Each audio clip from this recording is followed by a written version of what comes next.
Зголемувањето на бројката на заболени од коронавирус во Европа и новите регистрирани случаи во регионот, во Словенија и Босна и Херцеговина, се дел од причините поради кои министерот за здравство Венко Филипче најави дека ќе побара од владата да ја продолжи препораката за откажување на сите јавни собири, културни манифестации и спортски надпревари.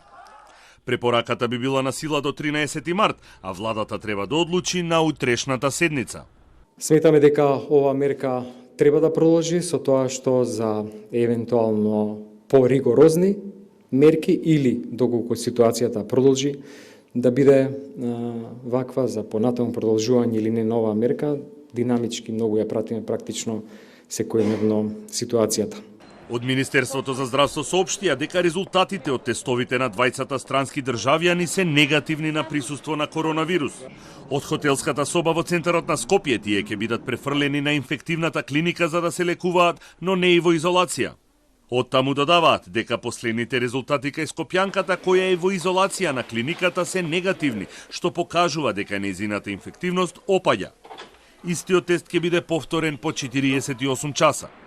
Владата и мобилните оператори денеска имаа состанок на кој е договорено на сите странски државјани кои ќе пристигнат во Македонија, автоматски да им се испраќа SMS порака со инструкции што треба да направат доколку имаат симптоми на коронавирус. Мобилните оператори излегоа во пресред и чекаме да се изработи техничко решение, а тоа е сите странци кои што влегуваат во нашата земја со посебна порака да бидат известени за тоа што треба да превземат доколку им се јават симптоми на болест. Сличните, односно идентични податоци од флаерот, кои што го добиваат на некои од граничните премини или на аеродромите во текстуална порака да им стигне веднаш од кога ќе се вклучат на било која од нашите мрежи. Италијанските власти ги затворија училиштата и универзитетите до 15 март, каде што работат и студираат македонски државјани.